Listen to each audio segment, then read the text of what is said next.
What's up, guys? This is Dan from Phantom Trading. Today, I'm going to share you guys a long I took on US100 around June 2nd. All right. So let's just start on the higher time frame.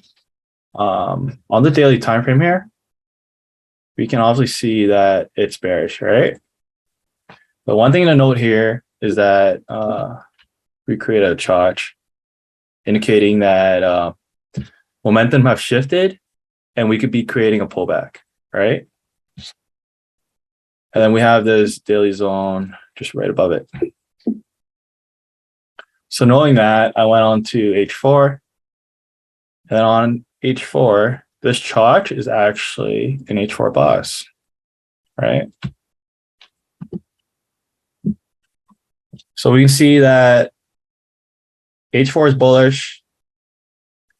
US100 hasn't fully mitigated the daily supply zone yet. And we have unmitigated zones up here, which is also part of a supply chain, right? So I went on M15, starting from left to right. I'm going to mark my zones. So we have the flip zone right here. Demand's failing multiple times. Demand's failing here. And then I'm going to mark out my supply zones. That's part of the chain.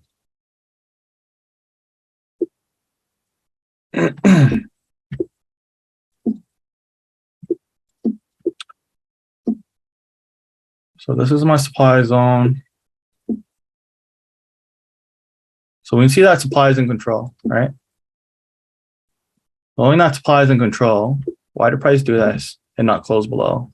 Because it swept liquidity after mitigating this supply zone. So understanding that liquidity got swept, I went on to M1 using that M15 liquidity sweep as my M15 POI, right? So then I went up to M1.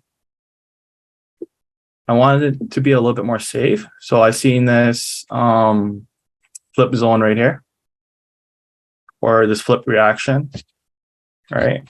Also a mini dimension.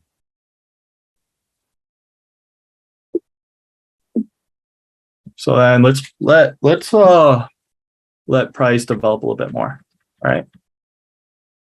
Boom. Price mitigates this flip zone.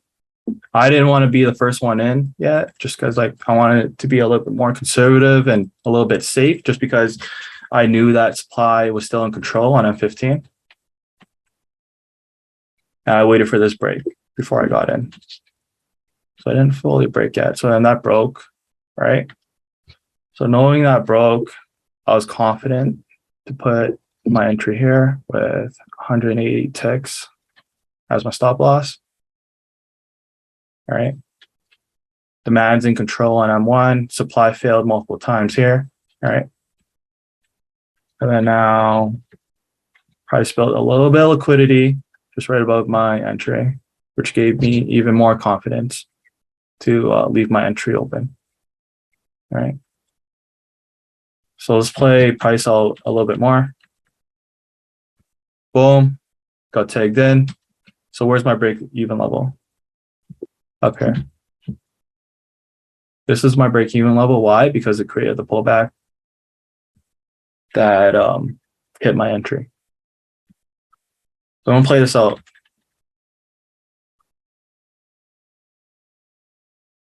Okay, boom.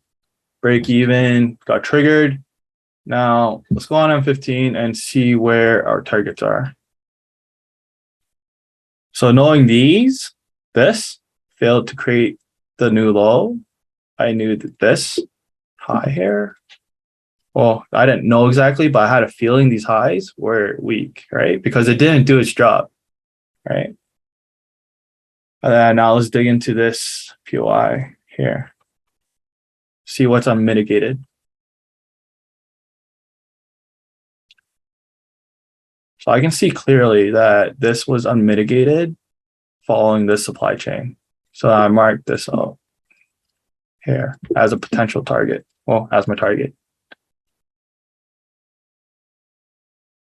Just drag that out.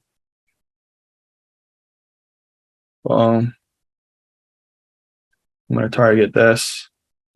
And I had about like 15 and a half hour on this at full volume after these highs got taken out, right?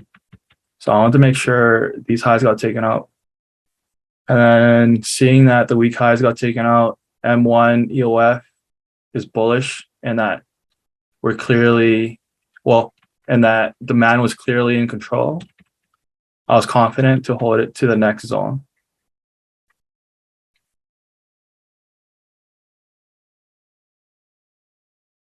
Sometimes all you gotta do is just set alerts and just walk away, you know? Because what I've realized in the past was that like I would just stare at M1 and just get choked out early. Well, anyways, that's my first trade recap. I hope you guys enjoy it. I'll catch you guys another time. Peace.